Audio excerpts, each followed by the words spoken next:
सभी लोग हाथ जोड़ लीजिए।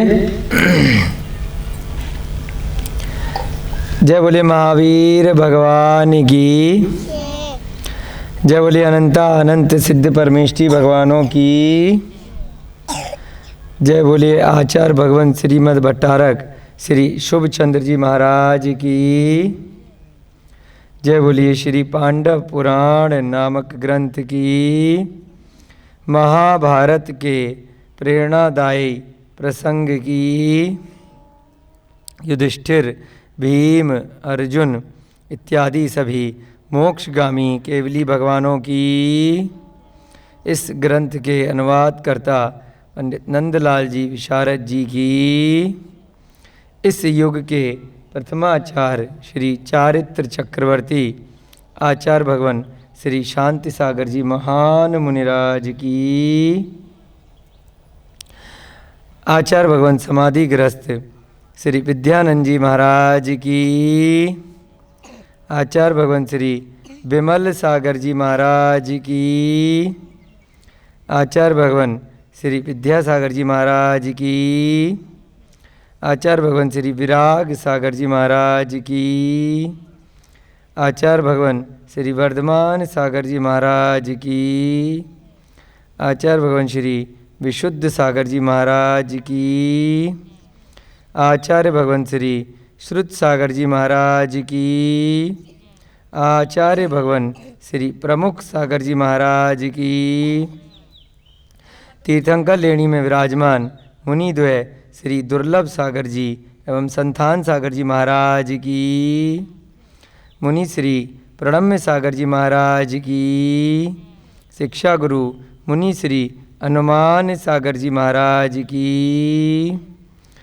माताजी श्री चैतन्यमती माताजी की, छुल्लक श्री ध्यान सागर जी महाराज की, छुल्लक श्री गणेश प्रसाद वर्णी जी की, सभी पूर्वाचार्यों की, ढाई दीप में विराजमान 3,9 करोड़ सभी मुनिराजों की, सभी ज्ञानदानम गुरुकुल के छात्र छात्रा, नन्हे मुन्ने बच्चे, अध्यापक अध्यापिकाएं,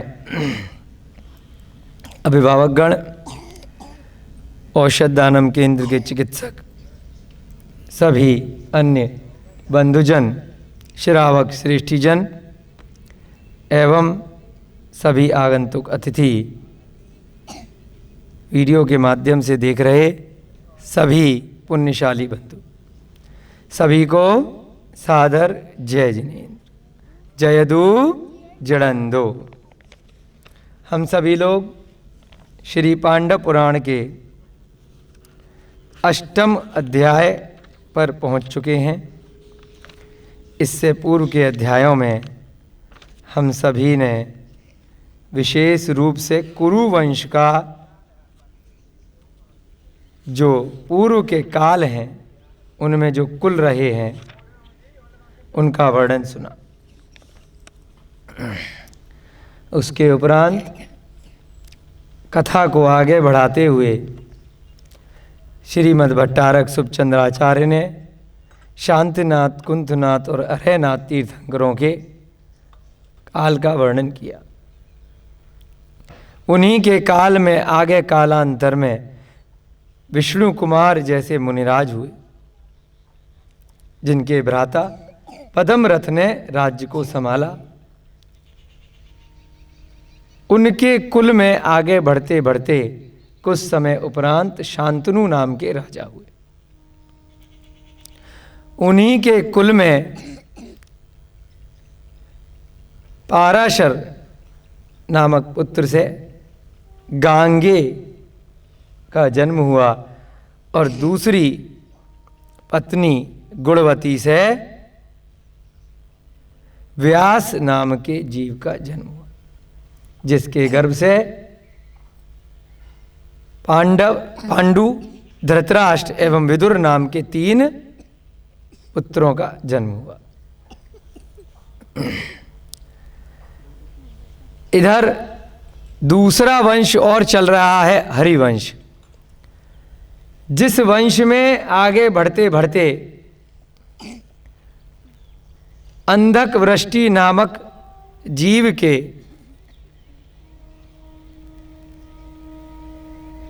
10 पुत्र हुए, जिनमें समुद्र विजय और वसुदेव भी हैं, और एक सुवीर नामक पुत्र भी हैं। और उनकी 2 पुत्रियों का भी जन्म हुआ, जिनका नाम था कुंती और माद्री। सुवीर नाम के जो 8वें भ्राता थे, उनके पुत्र हुए और एक पुत्री भी हुई, जिसका नाम था गांधारी। तो अगर हम चार्ट बनाएंगे छोटा सा हरिवंश का, तो कुंती और माद्री दोनों हरिवंश में ही हैं। वह अंधक वृष्टि की पुत्रियां हैं। और गांधारी कौन है? अंधक वृष्टि के एक पुत्र हैं सुवीर, उनके पुत्र की पुत्री है, एक तरह से पोती हो गई। परंतु उस काल में क्या था, पहले भी आपको बताया है, युवा होने का काल तो वही है। हर युग में, हर काल में 15-20 साल में लोग युवा हो जाते हैं।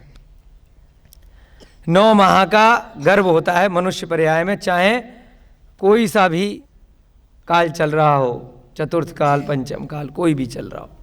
आयु जीव की कितनी भी हो, परंतु गर्भ का काल 9 मास का है, और युवा भी उसी हिसाब से हो जाएगा, और ज़्यादा समय तक युवा रहेगा।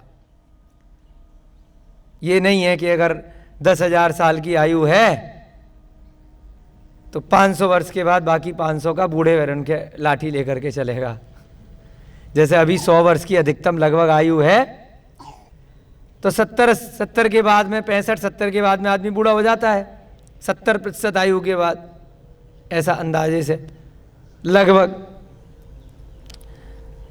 है ना। शरीर में रोग हो जाते हैं, घुटने में दर्द, कंधे में दर्द, चलने फिरने में दिक्कतें, मांसपेशियों में दिक्कतें हो जाता है अभिप्राय से, अधिकांश से। परंतु अगर किसी की 10,000 वर्ष की आयु है, तो उसका मतलब ये नहीं है कि 7,000 वर्ष की आयु के बाद 3,000 वर्ष तक बेचारा बीमार पड़ा रहेगा। समझ रहे? जैसे आदिनाथ भगवान की आयु 84 लाख पूर्व की थी, तो 83 लाख पूर्व तक तो बिल्कुल घर में ही थे। उसके बाद उन्होंने दीक्षा ली है, और वो भी युवावस्था में ही ली, एक तरह से पूरे फिट थे, है ना। तो इसलिए अभी वर्तमान में हमारे पास समय कम है, तो इसलिए जल्दी काम करना पड़ता है। पहले बहुत समय हुआ करता था, बहुत आयु हुआ करती थी, तो उस हिसाब से अगर उन्होंने बाद में भी वैराग्य धारण किया, तब भी बहुत आयु बचती थी। तो यहाँ पर गांधारी एक तरह से अंधक वृष्टि के पुत्र की पुत्री है, और इधर कुंती और माद्री कौन है? सीधे पुत्रियां हैं। समझ रहे? क्योंकि आयु ज्यादा है, तो इसीलिए एक ही घर में उन लोगों की शादी ब्याह हो जाते थे, बट सेम गोत्र के, सेम कुल के नहीं होनी चाहिए। समझ में आ रहा है थोड़ा थोड़ा? वसुदेव और समुद्रजय हरिवंश के हैं, उन्हीं के वंश में कुंती माद्री हैं, और उन्हीं के वंश में ही गांधारी है। ठीक है। एक तीसरा वंश और चल रहा है, जिसमें जरासंध नाम का एक प्रतिनारायण का जन्म हो गया है, जो थोड़ा अभी आगे पता चलेगा। जरासंध थोड़ा प्रतिनारायण है, तो दुष्ट प्रवृत्ति का होता है, परंतु नाम उनका भी महापुरुषों में ही आता है, शलाका पुरुषों में ही आता है। व्यास के जो पुत्र थे पांडु, उनके लिए वह रिश्ता लेकर के गए अंधक वृष्टि के यहाँ, कुंती के लिए। किसके लिए?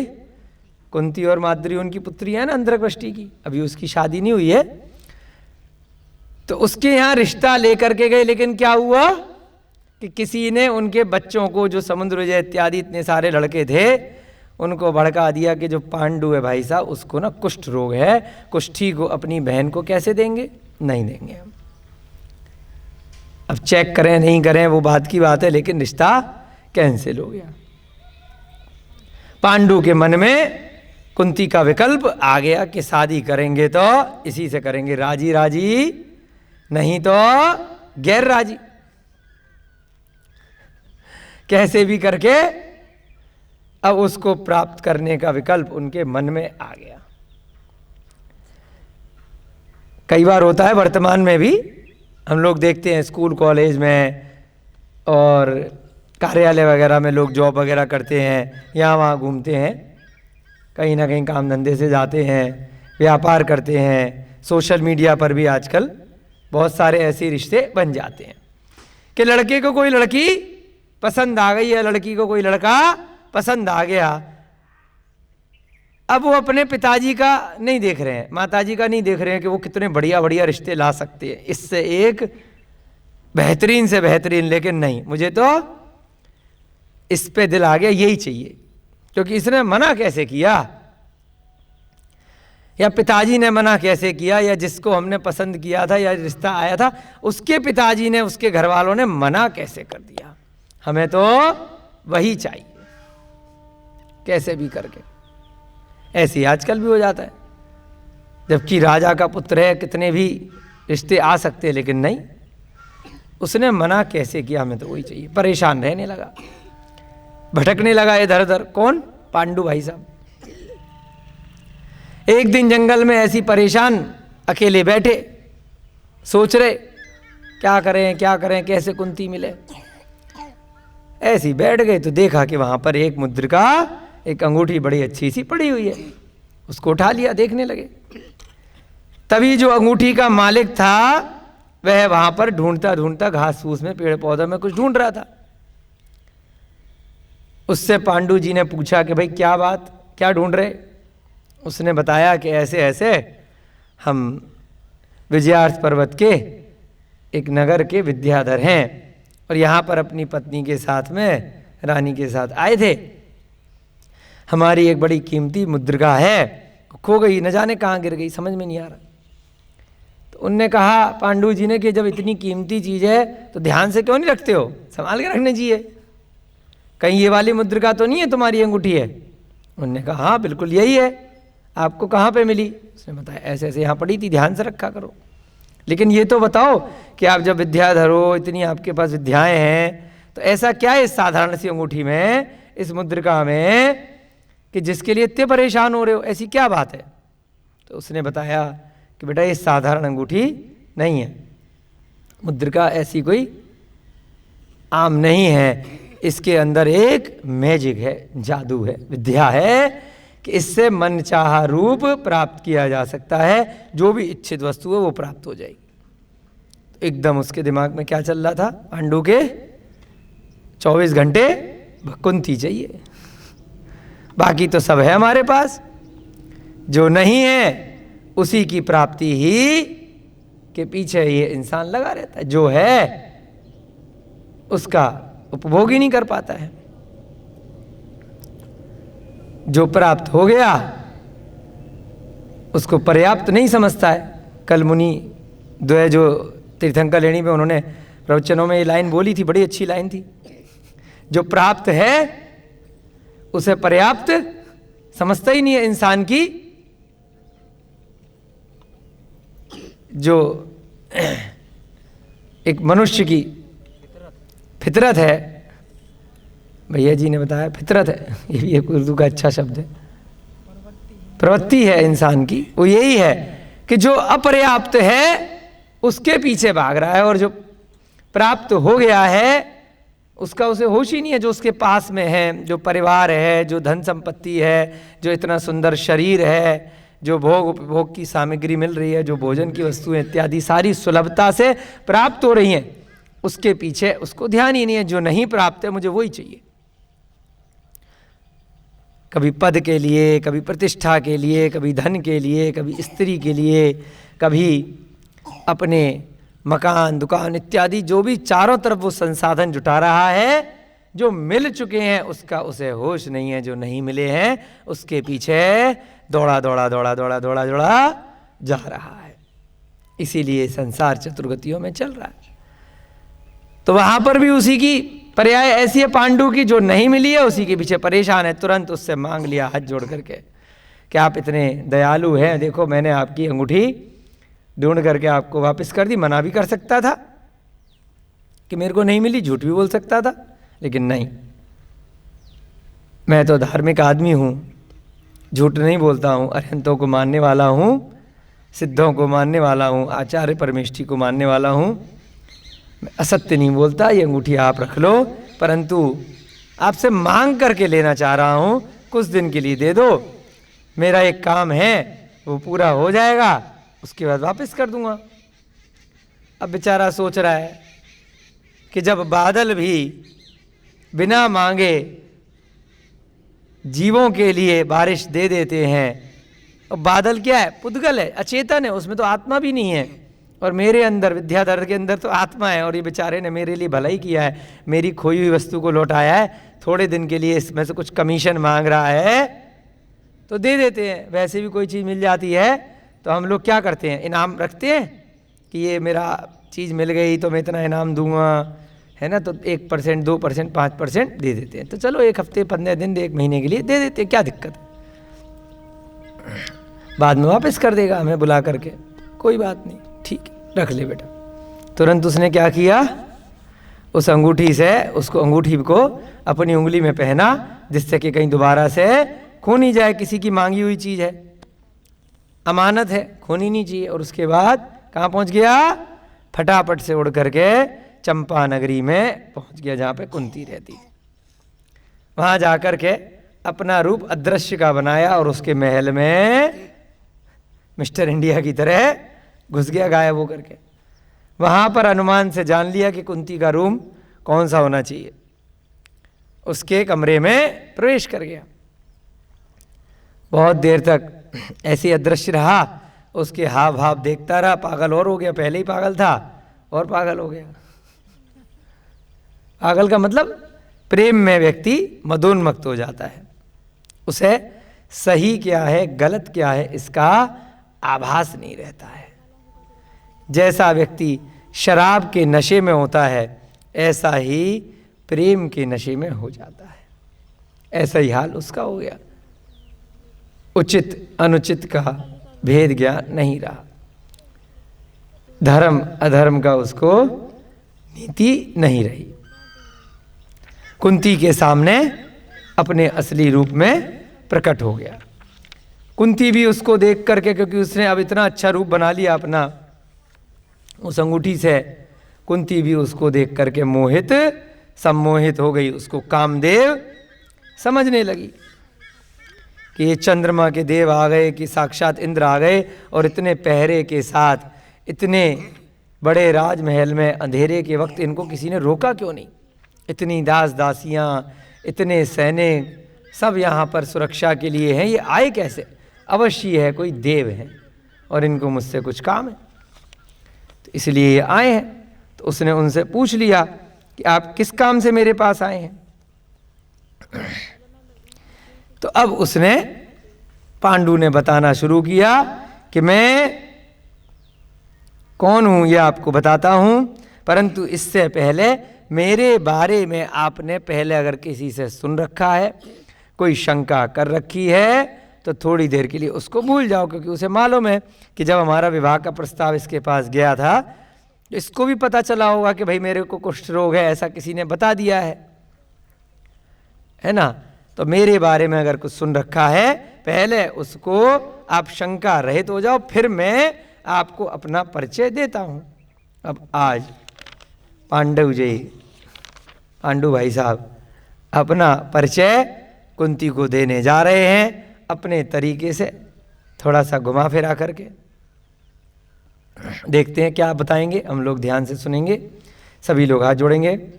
मंगलम भगवान वीरो, मंगलम गौतमो गढ़ी, मंगलम कुंद कुंदाध्यो, जैन धर्मोस्तु मंगलम। सर्वमंगल मांगल्यम सर्वकल्याणकारिकम, प्रधानम सर्वधर्माणां जैनम जयतु शासनम, जैनम जयतु शासनम, जैनम जयतु शासनम। सर्वे श्रोतारः सावधानतया शृण्वन्तु, सभी श्रोतागण सावधान होकर के सुनेंगे। अब मैं जो कहता हूं उसे ध्यान पूर्वक सुनो, किसने कहा? पांडु ने कहा कुंती से। पांडु किसके पुत्र हैं? व्यास के। कुंती अंधकवृष्टि की, वसुदेव की बहन है, समुद्रजय की, सुवीर की सिस्टर है। कुरजांगल देश में हस्तिनापुर नाम का नगर है, उसमें राजा धृतराष्ट्र रहते हैं। मैं कौन हूं? कुरजांगल नामक बहुत बड़ा देश है। अभी जैसे हस्तिनापुर भारत देश में है, तो पहले उस स्थान का नाम बहुत बड़ा देश होगा। देश के अंदर हस्तिनापुर नाम का नगर है, जहां के राजा हैं धृतराष्ट्र। जैसा भी क्या करते हम प्रदेश बोलते थे ना, तो पहले बड़े देश के अंदर छोटे छोटे देश हुआ करते थे, तो उस देश के अंदर फिर नगर होते थे। तो मान लीजिए उत्तर प्रदेश है या कुछ भी, ये देश रहा होगा, है ना। अंग्रेजों के शासनकाल में भी भारत देश के अंदर बहुत सारे देश थे, है ना। दक्षिण में बहुत सारे अलग देश थे, मैसूर अलग देश था, राजस्थान के अंदर ये सब चित्तौड़गढ़ वगैरह ये सब देश हुआ करते थे, है ना। तो उसमें छोटे छोटे नगर होते थे। तो ऐसी कुरजांगल नाम का देश था, उसमें हस्तिनापुर नाम का नगर है, जिसमें धृतराष्ट्र नाम के राजा हैं। मैं उन्हीं का अनुज पांडु हूं। मैं कौन हूं? अनुज माने भाई। धृतराष्ट्र मेरे बड़े भाई हैं और मैं उनका छोटा भाई हूं, और हमारे पिताजी हैं अंधकवृष्टि। लोक में सर्वत्र अपने गुणों एवं पराक्रम से मैं प्रतिश्रुत हूं। लोग मुझे अच्छे से जानते हैं। मेरे अंदर भी अपनी तारीफ कर रहा है थोड़ी सी, अब लड़की पटानी है तो मैं किसका बेटा हूं, मैं ये हूं वो हूं मेरे अंदर, क्योंकि अब तो अपने तरीके से पटाना पड़ेगा ना। रिश्ता पिताजी वाला तो रिजेक्ट हो चुका है, अब खुद ही सेट करना है मामला। तो मैं भी बड़ा फेमस हूँ, गुणों एवं पराक्रम से मैं प्रतिश्रुत हूँ। सबके प्रति मैं समता भाव एवं क्षमा को धारण करता हूँ। अपना ये गुण भी बता दिया कि देखो मैं सबको क्षमा करता रहता हूँ, लोगों की गलती, अच्छा आदमी हूँ। समता भाव रखता हूँ, किसी के साथ बैर भाव नहीं रखता हूँ, सामंजस्य रखता हूँ। मेरे वैभव, पांडित्य एवं आज्ञा का कोई भी अतिक्रमण नहीं कर सकता। मैं बड़ा बुद्धिमान हूँ, पंडित हूँ, वैभव भी है मेरे पास, हर तरीके से पटाने की कोशिश कर रहा है। तो मैं पैसा चाहिए तो देखो वैभव भी है, धनी भी हूँ मैं। और आज्ञा, मेरी आज्ञा भी चलती है। मेरे अंडर जितने लोग हैं, राजा का भाई हूँ तो मेरे अंडर भी बहुत सारी कामकाज हैं, तो मेरी आज्ञा जिनके ऊपर चलाता हूँ उसका कोई अतिक्रमण नहीं कर सकता है, मतलब उसका उल्लंघन कोई नहीं करता है, मेरी बात सब मानते। अतः हे पीतांबरे, कितनी अच्छी उपमा दी है उसको कुंती को, पीतांबरे। पीत माने पीले वस्त्र वाली, तो ऐसी उपमा दी है, या तो पीले कपड़े पहन रखे होंगे उसने, या फिर पीत के जैसे वस्त्र आपके हैं। जैसे योगी जन आत्मा के साथ, कामदेव अपनी रति के साथ एवं कामी पुरुष स्त्रियों के साथ रमण करना चाहते हैं, वैसे ही मैं भी तुम्हारे रूप, यौवन एवं गुणों पर मुग्ध होकर तुम्हारे समीप आया हूँ। देखो आपने हमारा नाम सुन रखा होगा, हमारी आपसे शादी तय हुई थी, अब किसी कारण से नहीं हो पाई है, तो अब देख लो, देखो सब अब बात ही, मेरे को कोई कुष्ठ रोग नहीं है, बिल्कुल देखो कितना बढ़िया सुंदर हूँ। और जैसे कोई ऋषि मुनि होता है, वो ध्यान में अपनी आत्मा में लीन हो जाता है, आत्मा के साथ रमण करता है, उसको और कोई होश नहीं होता है। जो कामदेव है, उसकी जो पत्नी है, उसकी जो देवी है, वो रति के साथ घूमता है, रमण करता है। ऐसी जो कामी पुरुष हैं, वह भी अपनी स्त्री के साथ रमण करते हैं। ऐसे मेरा भी मन तुम्हारे बिना लग नहीं रहा है, मैं भी तुम्हारे पास इसी इच्छा से आया हूं। अब क्या करूं, नहीं रहा जा रहा था जब से तुम्हारा नाम सुना है। मेरा मन अब मेरे वश में नहीं है, कंट्रोल में नहीं है। ऐसी पटाते हैं लड़के लोग, यहीं से फिल्मी स्टोरी बन जाती है। फिर वह तुम्हारे अधीन हो चुका है, उसे स्वीकारो अथवा नहीं, अब यह तुम्हारे ऊपर है। अब मैं तो देखो तुम्हारे अधीन हो गया हूं, मैंने तुम्हें समर्पित कर दिया है। डायलॉग मार रहा थोड़े से, उसे स्वीकारो या नहीं। हाथ पैर जोड़ रहा बेचारा, देखो मैं दीनहीन हूँ, नादान हूँ, मैं तुम्हारा दीवाना हूँ, तुम्हारे नाम का, अब तुम मुझे स्वीकारो या नहीं, अब तुम्हारे ऊपर ऑप्शन दे दिया है।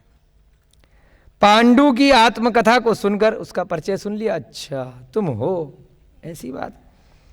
कुंती ने कहा, हे राजन, ठीक है आप राजा के भाई हो, राजा पुत्र हो, अंधकृष्टि के जो भी हो, मैं अभी कुमारी हूं, मेरे अभी शादी आपसे नहीं हुई है, माता पिता की मर्जी से। संप्रति अपनी इच्छा की पूर्ति करने से आप ही विचारें कि उसका कितना भयंकर परिणाम हो सकता है। अगर विवाह से पूर्व हम लोगों ने, जैसे आपने कहा कामदेव, रति, कामी पुरुष, रमणी, अगर विवाह से पूर्व हमारा कोई संबंध बन गया बिना माता पिता की इच्छा के, क्योंकि पिताजी ने तो रिश्ता कैंसिल कर दिया है, अब वो शादी तो कराएंगे नहीं, इतने सारे मेरे भाई हैं लट्ठे ले लेकर के आ जाएंगे है ना, क्योंकि उन्होंने सुन रखा है कि भाई आप कुष्ठी हैं। तो अगर बिना उन लोगों की मर्जी से हमने कोई गलत काम किया तो क्या होगा, आप इसका थोड़ा विचार करें कि उसका कितना भयंकर परिणाम हो सकता है। मेरे भाई लोग छोड़ेंगे नहीं। आज भी हो जाता है ना कि दूसरे कुल में शादी हो जाती है, दूसरी जाति में, तो कौन सी वो किलिंग होती है, ऑनर किलिंग बोलते हैं अंग्रेजी में, इधर इधर युद्ध हो जाते हैं, हत्याएं तक हो जाती हैं, मार डालते हैं अपनी बहन को, उसके पति को, लड़ाइयाँ हो जाती है नाक के चक्कर में कि मेरी बिना मर्जी के शादी कैसे कर ली। ऐसा ही उसने समझाया कि देख लो बहुत भयंकर परिणाम होंगे। और क्यों ऐसी बात बोल रही, क्योंकि कहीं ना कहीं कुंती भी उसके रूप लावण्य को देख करके आकर्षित हो रही है, नहीं तो सीधे सीधे लठ उठा करके हल्ला मचा देती। कोई अगर चोर आ जाता या कोई जिसको वो पसंद नहीं कर रही है ऐसा व्यक्ति आ जाता तो तुरंत बटन दबा के सायरन बजा देती, आ जाओ कौन आ गया मेरे कमरे में रात में, भगाओ। सारे सैनिक आ जाते, वो तलवारें ले ले करके युद्ध हो जाते। लेकिन अभी क्या है, वार्तालाप कर रही है। क्या कारण है, कहीं ना कहीं उसके भी मन में उनका विकल्प आ गया होगा जब रिश्ता आता है। तो जब रिश्ता आया था और अब उनका रूप देख करके फिर से आकर्षण पैदा हो गया है दोनों के मन में एक दूसरे के प्रति, परंतु समझा रही है कि इसके भयंकर परिणाम हो सकते हैं। क्या लोक निंदा का भय आपको नहीं है? अगर किसी को पता चल गया तो कितनी बदनामी होगी, आपकी भी होगी, हमारी भी होगी, कि बिना मर्जी के विवाह कर लिया या बिना मर्जी के कोई संबंध बनाया बिना माता पिता की सहमति के। कुलीन कन्याएं अपने पिता की आज्ञा के बिना स्वयं अपने वर अर्थात पति का वरण नहीं करती। या तो स्वयंवर में होगा, पूरा सिस्टम होगा, है ना, या माता पिता रिश्ता लेकर के आएंगे या भाई लोग या कोई भी, और प्रॉपर विधि विधान के साथ अरिहंत भगवानों को साक्षी मान करके जो विवाह की रीति है उससे योग्य विवाह होगा। तब तो कुलीन कुल की कन्याएं शादी करती हैं, अन्यथा अपनी मर्जी से नहीं करती। इसलिए आप ऐसा असंगत संभाषण क्यों कर रहे हैं, मेरे मन में ऐसी बातें क्यों डाल रहे हैं? जो बात नहीं हो सकती है ऐसा भाषण, ऐसी वार्तालाप आपको नहीं करनी चाहिए। किसने कहा? कुंती ने पांडु को समझाया। दोनों अकेले कमरे में हैं, पांडु जी अंगूठी के बल पर वहाँ पहुँचे हैं और कुंती अकेली है, घबराई हुई है, बड़ी सुंदर लग रही है। कुंती की इस प्रकार की युक्ति सुनकर कामदेव के बाणों से व्यथित हृदय वाले पांडु ने प्रत्युत्तर में कहना प्रारंभ किया। अब वो जबरदस्ती कुछ नहीं करना चाहता है कि उठा करके किडनैप करके ले जाएगा, ऐसा कुछ नहीं करना चाह रहा है।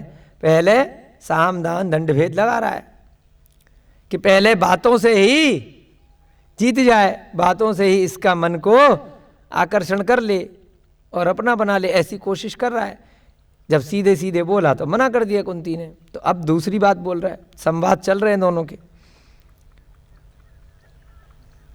कामदेव के बाणों से व्यथित है, क्योंकि उसका चित्त उसके कंट्रोल में नहीं है। उसका मन तो उसको देख करके पागल हो रहा है, पहले से ही पागल था। हे कामिनी, पहले क्या बोला? पीतांबरे, अब क्या बोल रहा है? कामिनी। ऐसी आजकल भी क्या करते हैं ना, ऐसे नए नए नाम बोलते हैं धर धर से सुन के बच्चे लोग। हे कामिनी, तुम्हारे आकर्षण ने मुझे तुम्हारे सानिध्य में लाकर खड़ा कर दिया है। इतनी मुश्किलों से मैं यहाँ कैसे पहुँचा हूँ मैं ही जानता हूँ। इतनी दूर से आया हूँ, तुम्हारे आकर्षण के कारण आज तुम्हारे सामने खड़ा हूँ, देख लो। कुंती, थोड़ा रुका, क्या बोला? कुंती। इन दो अक्षरों के नाम में, उसके नाम का वो करते हैं ना आजकल, शेर व शायरी सिखाई जाती है उर्दू में पटाने के लिए, तो लड़की पट जाती है जल्दी से। क्या मैडम, पढ़ी है शेर व शायरियाँ? पहले बहुत पढ़ी होंगी। तो अच्छा खासा आदमी वाक चातुर्य के आगे फेल हो जाता है। क्या कहा? कुंती। देखो, इन दो अक्षरों के नाम में, फिल्मों के भी नाम ऐसे आते हैं ना, प्रेम प्यार के दो अक्षर, फिर उसका एक्सप्लेनेशन करते हैं। धार्मिक लोग भगवान के नाम के करते हैं। कल दुर्लभ सागर जी, संतान सागर जी ने तीर्थंकर लेणी में तीर्थंकर लेणी के हर अक्षर का नाम का अर्थ बताया। त से क्या है, थ से क्या है, क से क्या है, र से क्या है, ल से क्या है, न से क्या है। उन्होंने धर्म की परिभाषा से बताया। यहां पर वो प्रेम रस में डूबा हुआ है, तो कुंती नाम का अर्थ बता रहा है। देखो, तुम्हारा दो नाम का अक्षर है कुंती, इन दो अक्षरों के नाम में न जाने कौन सी शक्ति सन्निहित है, कितनी पावर है तुम्हारे नाम के अंदर। कैसे क्या है? कामदेव। उसने अपने तरीके से एक्सप्लेन किया। सुन रहे मैडम? कहां से क्या लगा लिया? देखो, कामदेव है। कामदेव की आज्ञा से ही मैं तुम्हारे समीप आने का साहस कर सका हूं। स्वयं कामदेव ने भेजा है मुझे, क्योंकि तुम्हारा नाम कुंती है। कामदेव ने मेरे को भेजा है कि जाओ उसके पास जाओ। अच्छा, ऐसा है। अब देखो, उनकी आज्ञा को भंग करने का अपराध मुझसे मत करवाओ। देव हैं, अगर उन्होंने आज्ञा दी है तुम्हारे पास जाने के लिए, उन्होंने टिकट कराई है फ्लाइट की। देखो, मैं तो गरीब आदमी उड़ के कैसे आता है यहाँ पे अंधेरे में, इतने बड़े राजमहल में, इतनी दूर। कामदेव ने भेजा जादू से। है आदमी देखो क्या कर जाता है। गलत काम करने की इच्छा होती है प्रेम के अंदर, विवाह से पूर्व, तो भगवान को बीच में डाल दिया। भगवान जी ने भेजा है, देखो मुझे, मैं भगवान का भेजा हुआ दूत हूं। अगर देखो मेरी जो इच्छा है उसकी पूर्ति नहीं करी, भगवान जी नाराज हो जाएंगे।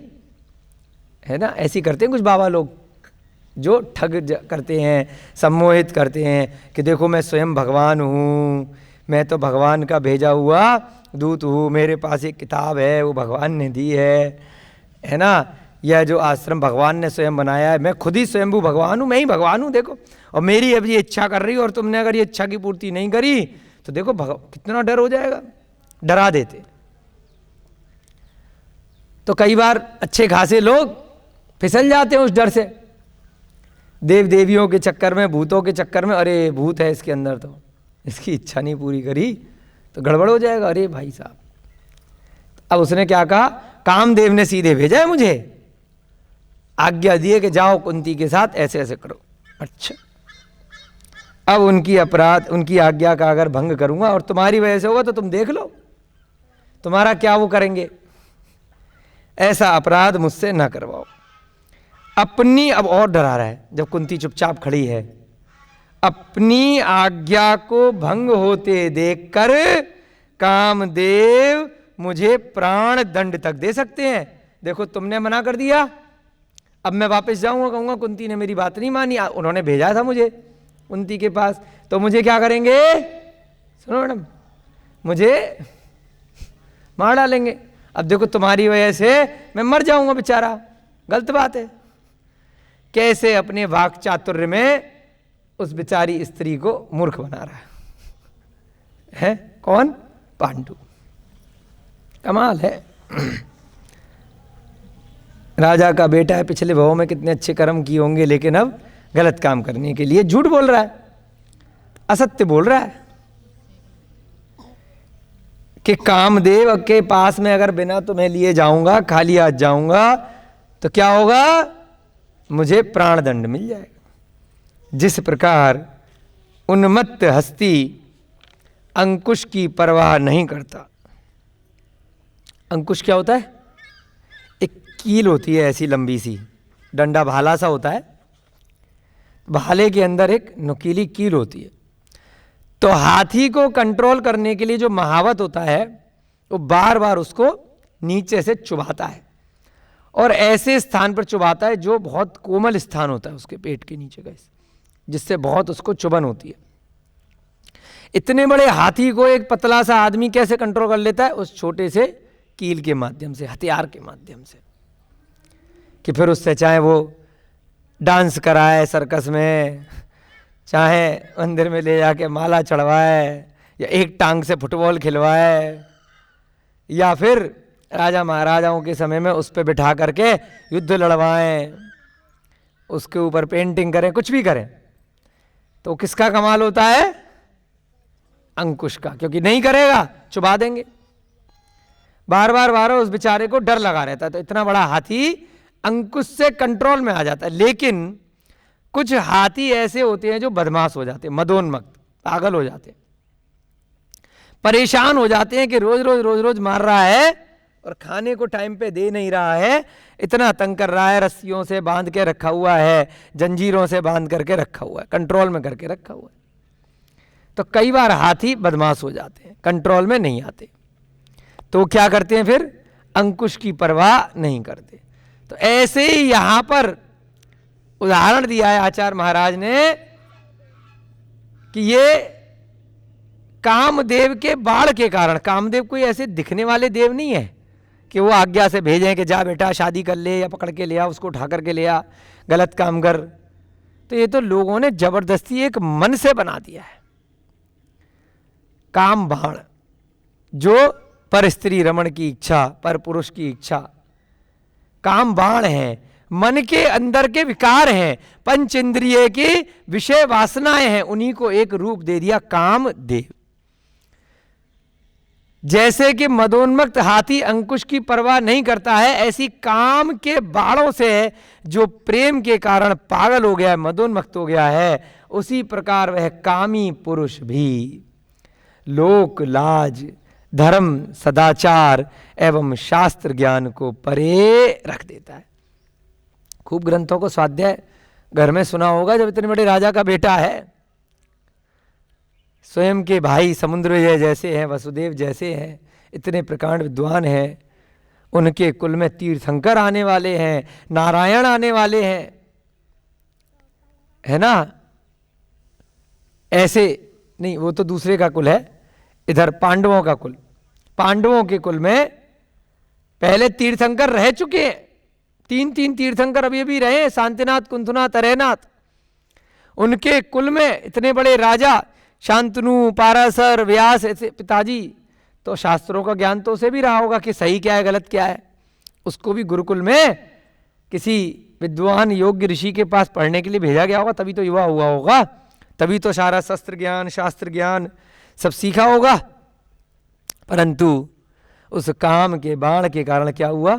कामी पुरुष उसी मदोन्मत्त हाथी की तरह होते हैं जो लोक लाज को भूल जाते हैं कि कल को किसी को पता चलेगा तो क्या होगा मेरे झूठ बोलने के कारण से। धर्म क्या है, सदाचार क्या है, शास्त्रों का ज्ञान क्या है, उसको उठा करके, ये जैसे शास्त्र का ज्ञान है, उसको उठा करके कूड़े के डिब्बे में फेंक देते हैं जब वह पागल हो जाते हैं, दिमाग हिल जाता है, जब वह नशे में आ जाते हैं, पी लेते हैं, उन्हें होश नहीं रहता है। तो ऐसे ही स्त्री का नशा भी उस शराब के नशे से कम नहीं है, होश नहीं रहता है, क्या कर रहे हैं। अब विशेष क्या कहूं, पांडु बता रहा है आगे, आचार्य महाराज ने समझाया कि वो ऐसी उलट सुलट बातें क्यों कर रहा है, क्योंकि इस टाइम कामी पुरुष हो गया है, उसका दिमाग उसके वश में नहीं है। बाहर निकल गया है। क्रोध के कारण से भी, लालच के कारण से भी, पांचों पापों में इंसान जब पागल हो जाता है उसे होश नहीं रहता है। बाद में ध्यान आता है कि क्रोध में मैंने किसी का वध कर दिया, क्रोध के वशीभूत होकर मैंने कितना बड़ा गलत काम कर दिया। अब 20 सालों तक सजा भुगतनी पड़ती है। 2 मिनट का खेल होता है, गोली मार दी कितनी देर के लिए, गुस्सा आया लठ मार दिया, तलवार चला दी, अपने ही किसी पे चला दी गुस्से में। फिर बाद में 20 सालों तक इस भव में भी भुगतना पड़ेगा, अगले भव में भी भुगतना पड़ेगा। उस जीव से भी बैर हो गया, इधर संसार में जो व्यवहारिक जो कानून है उसमें भी सजा मिली। अब विशेष क्या कहूं, तुम यही मेरा अंतिम प्रण समझ लो। अभी भी कुंती शांत खड़ी है, कामदेव की बात बताई है उसने तब भी कि देखो ज्यादा कुछ तो नहीं करूंगा, यह तुम मेरा अंतिम प्रण समझ लो, कि आखिरी शपथ है, मेरा प्रण है कि या तो तुम स्वयं को मुझे समर्पित कर दो, या तो जैसे मैं कह रहा हूं वैसे कर लो, अथवा मेरे प्राणों को अपने कोमल करों से निकाल लो, खुद ही मेरा गला घोंट दो। वहां जाऊंगा खाली हाथ, कामदेव मारेंगे, इससे अच्छा तुम ही मार दो। या तो मेरी बात मान लो, नहीं तो मुझे अपने हाथों से ही यहीं पर मेरा वध कर दो। भय की कोई आशंका नहीं, उसे भी मालूम है कौन सा मारेगी। डायलॉग हो रहा है, झूठ है, एक भ्रम पैदा किया जा रहा है ना, एक्टिंग कर रहा है माया जाल में, अपने वाक चातुर्य के कारण से बातों के जाल में एक स्त्री को पटा रहा है। जैसे कि आजकल बहुत चल रहा है ना फेमस, वो लव जिहाद, वो क्या है, वो ऐसी वाक चातुर्य में लोग गलत धारणा से फंसाते हैं। अगर उनका उद्देश्य सही है तो बात अलग है, लेकिन उद्देश्य पहले से ही गलत होता है। बाद में एक बार फंसी, उसके बाद अपने असली रूप में आ जाते हैं।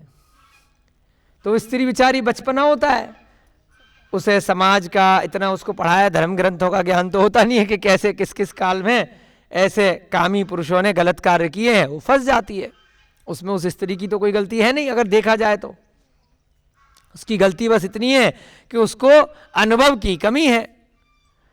अनुभव तो समय के साथ या तो स्वयं के अनुभव से आता है, या फिर पहले के जो लोग हुए हैं उनके अनुभव से सीखा जाता है, ग्रंथों से, अपने बड़े बुजुर्गों से, उनके सानिध्य में रह करके अनुभव प्राप्त किया जाता है कि ऐसा ऐसा उनके साथ गलत हुआ था, तो वही कहानी तुम्हारे साथ तो नहीं दोहराई जा रही है। तो कुंती भी बेचारी अनुभवहीन थी, वो उसके वाक चातुर्य में अब फंसती है कि नहीं फंसती है, देखते हैं क्या कह रहा है। भय की कोई आशंका नहीं है, जो भी अभीष्ट है वैसा करो। देखो मुझसे डरो नहीं अब बाद में कि मैं तुम्हारे साथ कुछ गलत करूंगा, कि तुमने मुझे मार दिया तो कुछ गलत हो जाएगा। जो अब तुम्हें ठीक लग रहा है अब तुम वैसा करो।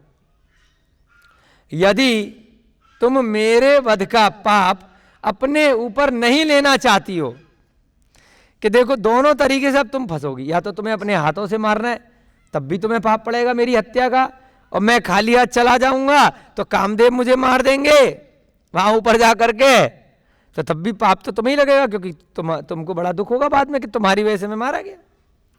अगर तुम नहीं लेना चाहती हो तो तुम्हें अब फिर एक ही ऑप्शन है, अगर मेरे वध का पाप तुम्हारे सर पर नहीं चढ़े तो क्या ऑप्शन है, 2 ऑप्शन हो गए, या तो मैं ऐसे ही चला जाता हूं तो कामदेव मुझे मारेंगे, दूसरा तुम अपने हाथों से मार लो, पाप तो तुम्हें लगेगा। और अगर तुम चाहती हो कि मेरा वध तुम्हारे कारण से, तुम्हारे निमित्त से नहीं हो, तो फिर तुम्हें मेरी कामना की पूर्ति करनी ही होगी।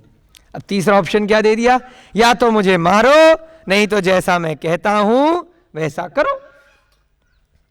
क्या समझे संकल्प जी, इससे ज्यादा मत सीख लेना, कहीं कोई पसंद आ रही हो उसको ये वाले डायलॉग चेप दो जा करके कि मैं तो कामदेव का द्वारा भेजा गया देव हूं, दूत हूं।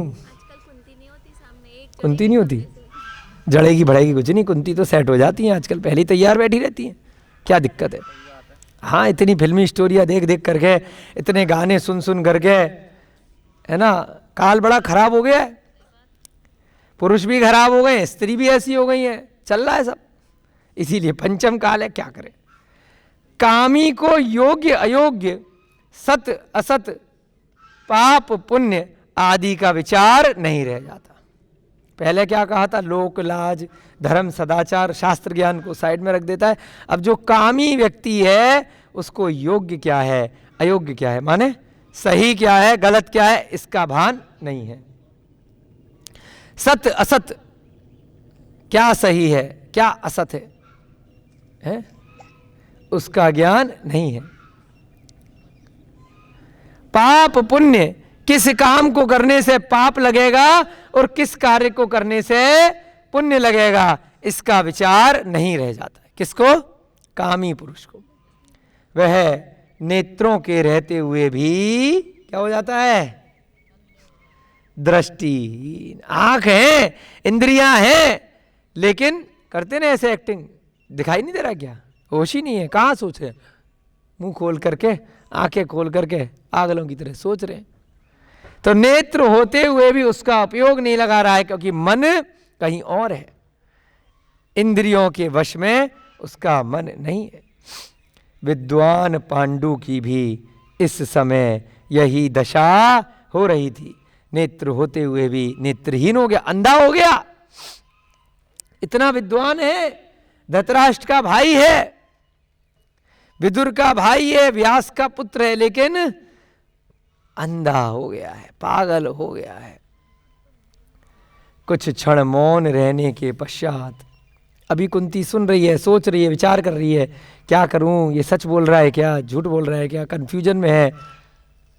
क्या कामदेव सच में ऐसे होते हैं कि मार देंगे इस बेचारे को, मेरी वजह से बेचारा मर जाएगा, बेचारा आ रहा है।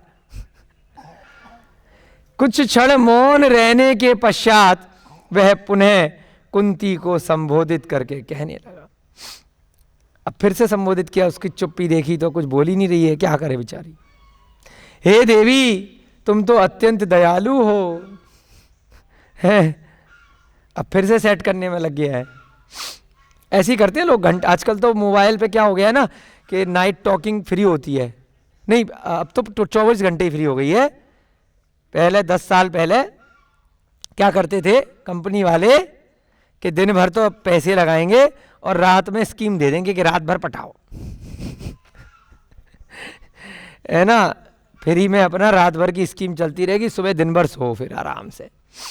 क्यों रात की स्कीम लगाते थे? कि रात में घर वाले देखेंगे नहीं, न लड़की के न लड़कों के, खूब रात भर पूरी रात लगे रहो, सुबह रात के 9-10 बजे से लेके सुबह के 6 बजे तक लगे रहो। अभी नहीं तो पटेगी, कभी तो पटेगी, 1 घंटा 2 घंटा 4 घंटा 6 घंटा, एक दिन नहीं तो 2 दिन, 1-1 महीने 2-3 महीने पटी जाएगी। अब तो 24 घंटे फ्री कर दिया है, बस पूरे महीने 300-350-400 रुपये का प्लान है, कभी भी पटा लो, क्या दिक्कत है। तो इसलिए प्लान चलाए गए थे। तो जितनी भी कंपनियों का जो पैसा आया 10-15 साल पहले जब मोबाइल नए नए आए थे, तो जब डेटा निकाला तो रात में कौन लोग पूरी रात जो बात कर रहे हैं वो वही पटाने पुटूने वाले, बस केवल युवा लोग 10-15 साल से लेकर के जो एक उम्र है वही लोग। बाकी लोग तो फिर अपने शादी हो गई, बच्चे हो गए, या व्यापार में लग गए, या नौकरी में लग गए, तब थोड़ी ना पूरे दिन सोते रहेंगे फिर दिन भर। स्कूल कॉलेज वाले चला लेते हैं काम, है ना, या जिन पे कोई काम नहीं है, जिनको बिल्कुल किसी पे उनके ऊपर कोई निर्भर नहीं है।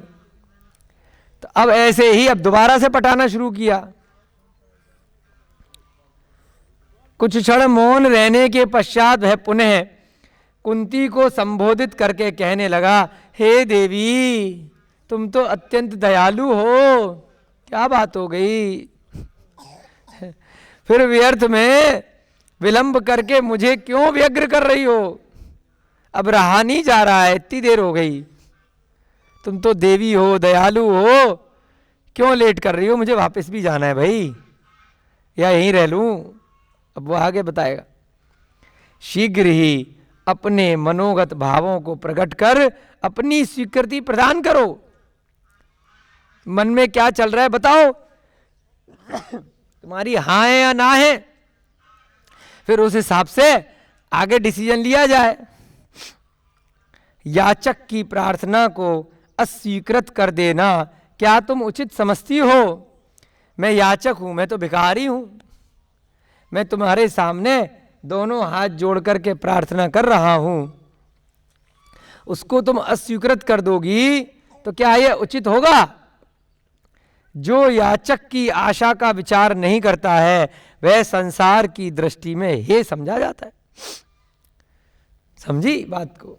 भाई भिखारी आया खाना मांगने के लिए, कुछ मांगने के लिए, उस भिखारी को आपने नहीं दिया तो हे यानी कि बड़े तुच्छ समझे जाओगे कि देखो कितनी निर्दयी है, दुष्ट है।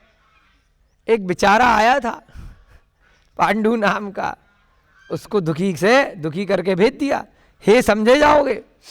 फिर मैं तो तुम्हारा अतिथि हूं, देखो मैं गेस्ट हूं, एवं किसी भी अतिथि का सत्कार तो आतिथ्य को करना ही चाहिए। कितने गलत चीज के लिए वह उसे प्रेरित कर रहा है।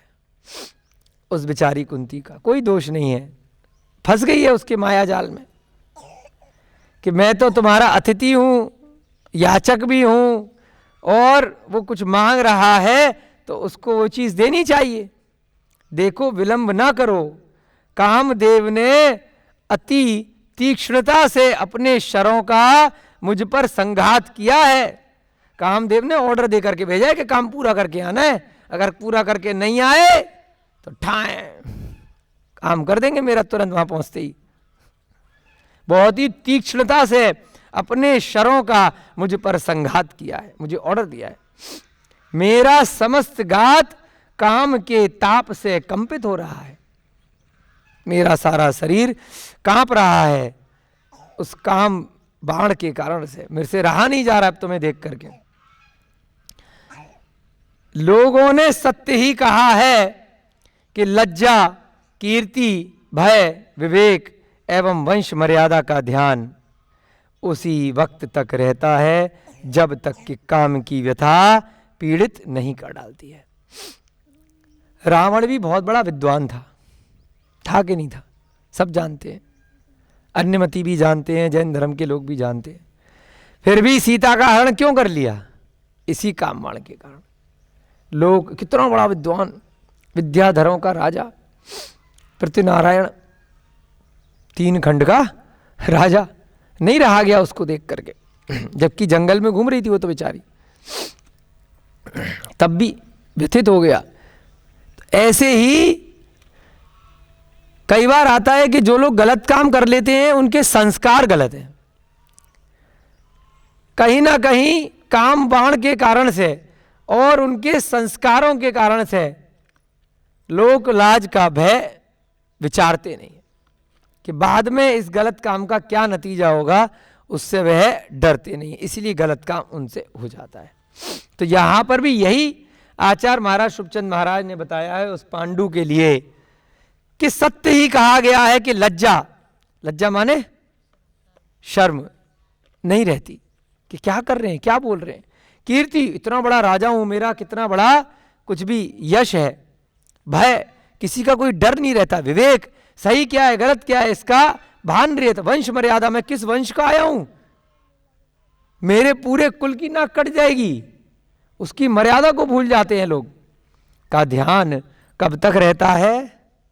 उसी वक्त तक रहता है जब तक कि काम की व्यथा पीड़ित नहीं कर डालती है। एक युवा अवस्था में ऐसी उम्र आती है जब वह काम की व्यथा उस मानव शरीर में, उस त्रियंच शरीर में भी आती है, देवों में भी रहती है, तब तक कि वो और ऊपर के शरीर, ऊपर के देव गति में नहीं जाते हैं। भवनत्रिक में 3 में रहती है और नीचे के 16 स्वर्गों में कई स्वर्गों तक रहती काम की व्यथा। तो कब तक रहेगी? जब तक वह काम बाण नहीं आया है, जब तक इच्छाएं, क्योंकि इंद्रियां हैं इन सब में, देवों में भी पंचेंद्रियां हैं, मनुष्यों में भी और त्रियंचों में भी हैं। उस इंद्रिय के कारण से वह अपने वश में नहीं रहता है। जब तक काम की व्यथा नहीं आई तब तक ये सारी की सारी बातें उसको याद रहती हैं। जैसे ही उसके स्वयं के साथ में ऐसा होता है तो वह सारी बातें, लज्जा, विवेक, भय, वंश मर्यादा सब भूल करके सब परे साइड में रख देता है। इतना सुनने के पश्चात भी जब कुंती मौन रही, अब वो ना तो विरोध कर रही है और ना आगे बढ़ रही है कि ठीक है भाई कर लो, मेरी स्वीकृति है, और ना ही बुला रही है पुलिस वालों को, सैनिकों को कि आओ भगाओ इसको, गलत काम की इच्छा से आया है, पकड़ के जेल में डालो। ना तो ये कर रही है, बीच में खड़ी है, ना इधर की है ना उधर की है। तब पांडु ने मौन स्वीकृति समझ ली। उसे लगा कोशिश करते हैं, इसके मौन में ही शायद हाँ है, ये कह नहीं पा रही है, बेचारी स्त्री है। उसकी ग्रीवा में अपनी आजानुलंबित भुजाएं डाल दी, अपनी भुजाएं उसके गले में उसको टच कर लिया एवं उसके मुख पद्म की सुगंधी लेने के लिए भ्रमर सा टूट पड़ा। जैसे भंवरा फूल के ऊपर टूट पड़ता है, ऐसे ही अब वो पांडु सब लोक लाज को भूल करके उसके ऊपर भंवरे की तरह टूट पड़ा।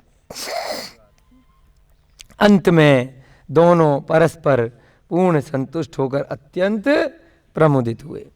अब उसने एक तरह से, कुंती ने, चाहे डर की वजह से या उसके मन में भी पांडु के प्रति उसको देख करके आकर्षण उत्पन्न हो गया था, इसलिए वह भी लोक लाज को भूल करके पांडु के वाक चातुर्य में आ गई। जैसे लव जिहाद में स्त्रियां आ जाती हैं, वैसे ही बेचारी चक्कर में फंस गई।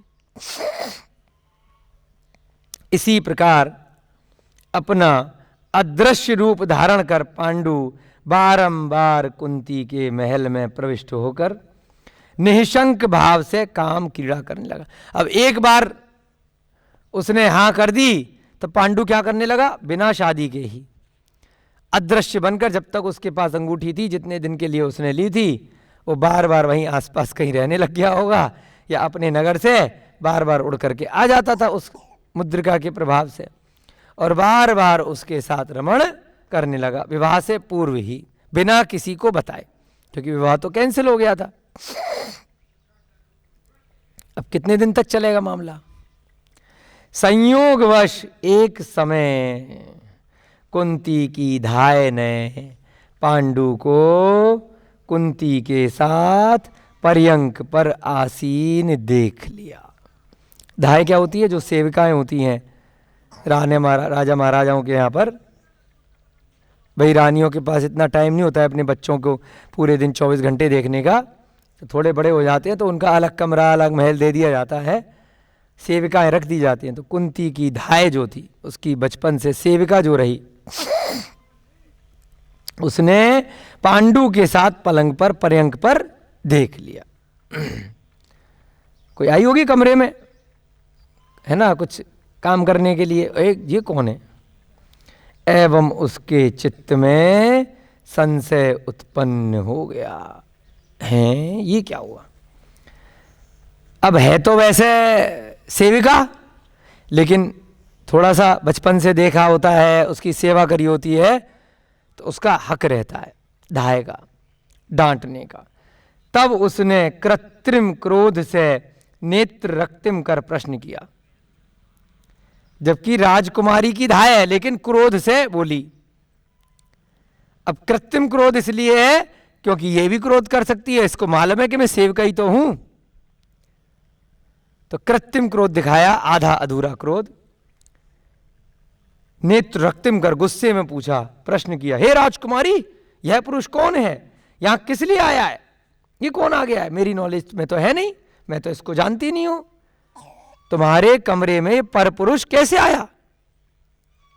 धाय के इस प्रश्न को सुनते ही कुंती हतप्रभ हो गई। अब डर गई, अरे दिख कैसे गया, इनने देख कैसे लिया। हृदय गति मंद हो गई, एकदम धड़कन रुक गई, क्योंकि चोरी छिपे काम कर रही थी, जो भी गलत काम हो रहा था। देह यष्टि जकड़ गई एकदम।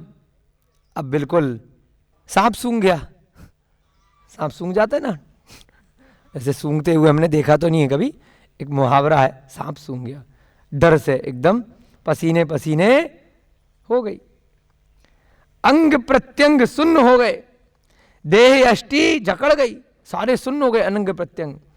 परंतु कुछ क्षण पश्चात एकदम डर गई, उसे पता नहीं था ना, कोई चोरी करते हुए चोर को कोई अचानक से देख ले तो थोड़ी देर के लिए तो उसे पता ही नहीं चलता है ना कि अरे मैं तो पकड़ा गया, अब क्या होगा, क्योंकि पहले सोचा नहीं होता है ना कि कभी पकड़े जाएंगे, इतना दिमाग लगाया नहीं होता है ना चोर ने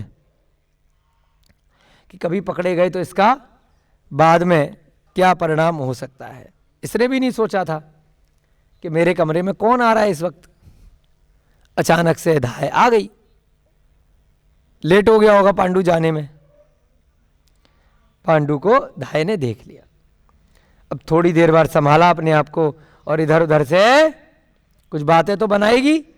पहले पांडु ने झूठ बोल करके पटाया था, अब ये फंस गई है तो अब ये झूठ बोल करके अपनी धाय को कुछ तो कहेगी। कुछ क्षण के पश्चात संभल कर स्पष्ट वचनों में उसने कहना प्रारंभ किया। अब बताया, हे धाय माँ के समान होती है, क्योंकि माँ तो बस पैदा करती है राजा महाराजाओं के यहाँ, बाद में जो धाय सेविकाएं वगैरह होती हैं वही ध्यान रखती हैं। मैं क्या कहूँ, मैं तुमसे कुछ भी गुप्त नहीं रखूँगी, कि भाई तुमसे झूठ नहीं बोलूँगी। अब क्या बताऊँ, सत्य यह है कि कर्म भोग प्रबल प्रचंड है। अब किसको दोष दे दिया? कर्मों को, कि कर्म में ऐसा लिखा होगा इसका यहाँ पे आना, मैं नहीं लेकर के आई, कर्म से अपने आप आया, देख लो। कर्म भोग प्रबल प्रचंड है, उसके फल से कोई भी नहीं बच सकता है। अब डायलॉग इसने शुरू कर दिए, मैं नहीं जानती भाई सब कौन है, कहाँ से आया, कर्मों से आया है। चोर चोरी करते पकड़ा जाए, अरे मैं तो यहाँ पे कर्मों से चोरी करने आया हूँ, मैं थोड़ी कर रहा हूँ। कर्म बल है कि मुझसे चोरी कोई करवा रहा है। कमाल है आदमी का, है जब गलत काम कर रहा है तब नहीं, अब कर्मों को बीच में ले आए। ज्यादा विद्वान होना भी बड़ी दिक्कत है, समझ रहे हो मैडम? कोई भी गलती हो जाए तो बोल देना मैंने नहीं करी, कर्म ने करवाई है, समय ने करवाई है, हम थोड़ी कुछ कर रहे, ये तो अपने आप हो रहा है, हम तो निमित्त बन रहे हैं। न कोई करता है न कोई कराता है, न कोई मरता है न कोई मारता है, कर्म है जी, निमित्त है, उपादान है। ठीक है, ऐसी है। कुंती भी स्मार्ट हो गई है थोड़ी सी, क्या कह रही है? यह है तो कर्म भोग का प्रबल प्रचंड है, उसके फल से देखो कोई भी नहीं बच सका। जब दशानन सदृश राजनीति के महापंडित, दशानन माने रावण जी। अब रावण की कथा कुंती क्यों सुना रही है? क्योंकि कुंती का जो ये सारी की सारी घटनाएं हैं, ये 22वें तीर्थंकर की घटना है, और रावण की घटना 20वें तीर्थंकर की है, मुनि सुव्रतनाथ भगवान के समय की, राम रावण लक्ष्मण। तो पूर्व की घटना है, तो उस समय भी जगत में प्रसिद्ध रही होगी कि दशानन ने देखो क्या किया था। जब दशानन यानी कि रावण सदृश राजनीति के महापंडित कर्म के फल से अपने को नहीं सुरक्षित रख सके। अब बुरे लोगों का उदाहरण देता है ना आदमी कि देखो उसने भी तो किया है गलत काम, उसने भी तो किया है, अब मेरे से हो गया तो मैं क्या करूं जी, कर्म के कारण हुआ है, मैंने जानबूझ करके नहीं किया है। ये तो रावण ने भी किया था, वो बेचारा भी फंस के रह गया था, मैं क्या करूं। जब वो तो राजनीति का इतना महापंडित था, कर्म के फल से वो अपने आप को सुरक्षित नहीं रख सका, तब साधारण व्यक्तियों की तो गणना करना ही क्या है। मैं तो बहुत साधारण हूं, मेरा कोई दोष नहीं है। जब इतना बड़ा व्यक्ति गलती कर सकता है, तो साधारण व्यक्ति से कोई गलती हो गई, कोई पकड़ा जाए कोई गलत काम करते हुए, जज साहब पूछें तो वो भी ऐसी डायलॉग मार दे कि जी मैंने नहीं किया जी, कर्म ने करवाया है। तो जज साहब कहेंगे ठीक है बेटा, कर्म में करवाया है, कर्म से तू जेल भी चला जा, 20 साल के लिए, 15 साल के लिए, 10 साल के लिए, वो भी फिर ऐसे ही कह देते हैं। तो कर्म का फल भी आता ही आता है। अब देखते हैं क्या फल आएगा। जो अवश्यम भावी है वह किसी के निषेध से नहीं रुकता। जो होना है तो वो किसी के निषेध से, किसी के मना करने से नहीं रुकेगा, वो तो होएगा ही होएगा। जो जाना है वो जाएगा, जो आना है वो आएगा।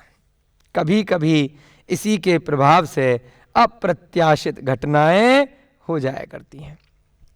जिसको किसी ने नहीं सोचा होता है, जिसके बारे में कोई अनुमान नहीं लगा सकता है, उस कर्म के कारण से वो घटनाएं हो जाती हैं। धाय माँ, मैंने नहीं करा, मेरे कर्म की प्रेरणा से यह पुरुष एक रात्रि में एकाकी मेरे समीप आया। मेरे कुछ कर्म इसके साथ रहे होंगे जिसके कारण से अचानक से आ गया, मैंने नहीं बुलाया। एक रात्रि में एकाकी अकेला आया।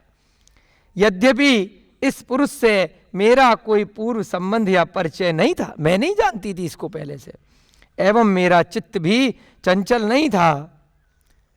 मेरा कोई ऐसा चित्त चंचल नहीं था, मैं तो आराम से अपने कमरे में रह रही थी। परंतु कर्मवश मैं उसके वाग जाल में फंस गई, उसकी बातों में मैं फंस गई। अब ऐसी हो जाता है ना जब शादी हो जाती है, जैसे बिना माँ बाप की पसंद के, तो बाद में स्त्री क्या कहती है, इसने मुझे पटाया, भाग चातुर में मैं फंस गई, अब सेट हो गई तो हो गया जेहाद, अब हम क्या करें, अब तो रहना पड़ेगा, है ना, जैसा भी है साथ में निभानी पड़ेगी। तो अब मैं उसके वाग जाल में उस दिन फंस गई एवं आत्मसमर्पण कर बैठी। मैंने स्वयं को उसके समक्ष समर्पित कर दिया उसके वाग जाल के कारण। ये कुरु देश के राजा व्यास के पुत्र पांडु हैं। अब बता भी देती हूं कौन है भाई, आपने देख तो लिया ही है, फैला दोगी बात को तो मैं ही बता देती हूं कि ये कौन है। राजा व्यास के पुत्र कुरु वंश के राजकुमार हैं, पांडु हैं। इनकी देह यष्टि का वर्ण पूर्णतया पीत है, बहुत सुंदर हैं, पीले हैं। एवं मैं समझती हूं कि इसलिए इनका नाम पांडु रखा गया है। इनकी देह यष्टि है पीले रंग की। पीला रंग भी तो सुंदर हो सकता है। पहले के काल में अलग अलग प्रांत में, अलग अलग देश में अलग अलग कलर के लोग होते थे। आज भी काले हैं, कहीं सफ़ेद हैं, कहीं गोरे हैं, कहीं सांवले हैं, अलग अलग रंग के होते हैं, तो उसमें क्या दिक्कत है। तो इसी चक्कर में पीले को कुष्ठी बना दिया होगा लोगों ने, जबकि ऐसे कुछ नहीं है। ये पीत वर्ण है इनका, और इसी कारण से इनका नाम हो सकता है पांडु रखा गया होगा। मेरे रूप की प्रशंसा सुनकर ये मुझ पर आसक्त थे। जब हमारी शादी तय हुई थी तो रूप की प्रशंसा सुनी थी, तो इसलिए मेरे ऊपर आसक्त हो गए थे। एवं संयोगवश वज्रमाली नामक एक विद्याधर से अभीष्ट वर प्रदाता मुद्रिका प्राप्त कर अदृश्य रूप धारण कर ये रमण हेतु मेरे समीप आते हैं। अब इतने दिन से आ रहा था तो धीरे धीरे अपना रहस्य उसने बता ही दिया होगा कि भाई यहाँ पहुँचते कैसे हैं। एक मुद्रिका है मेरे पास, वज्रमाली नाम के विद्याधर ने दी है, उससे अदृश्य होकर के मैं यहाँ पर तुम्हारे कमरे में सीधे आ जाता हूँ उड़ करके। तो अब एक दिन में नहीं बताई होगी, धीरे धीरे स्टोरी बता दी होगी असली बात। पहले दिन तो बेवकूफ़ बना ही दिया था। तो अब ये स्टोरी जो उसने बताई थी, तो वह स्टोरी धाय को उसने बता दी कि अदृश्य होकर इस प्रकार से वज्रमाली नाम के विद्याधर से इनको एक बुद्धिका प्राप्त हुई है, तो यह कभी कभी मेरे से मिलने आ जाया करते हैं।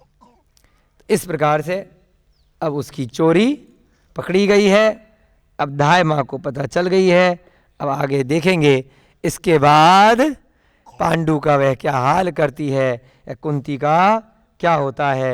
उन दोनों की शादी कराई जाती है या नहीं कराई जाती है, क्या उनका भविष्य होता है आगे। अभी तक इनकी शादी नहीं हुई है, अभी शादी से पूर्व ये मेल जोल बना के रखे हुए हैं, प्री मैरिटल अफेयर चल रहा है शादी से पूर्व का, है ना। अब आगे देखेंगे। आज की कक्षा का आपका समय हो रहा है। सारा की सारा अलग अलग प्रकार का रस इस श्री पांडव पुराण में आपको धर्म ग्रंथ के अंदर भी बहुत सारा व्यवहारिक ज्ञान, बहुत सारा आपको अन्य उपयोगी ज्ञान अपने जीवन को सुलभता से, सरलता से आगे धर्म की भावना से ओतप्रोत रखे हुए चलाने के लिए प्राप्त हो रहा है। जय बोले महावीर भगवान की, अनंतानंत सिद्ध परमेश्वरी भगवानों की, आचार्य भगवान श्रीमद् भट्टारक श्री शुभचंद्र जी महाराज की जय बोलिए। श्री पांडव पुराण नामक ग्रंथ की जय बोलिए।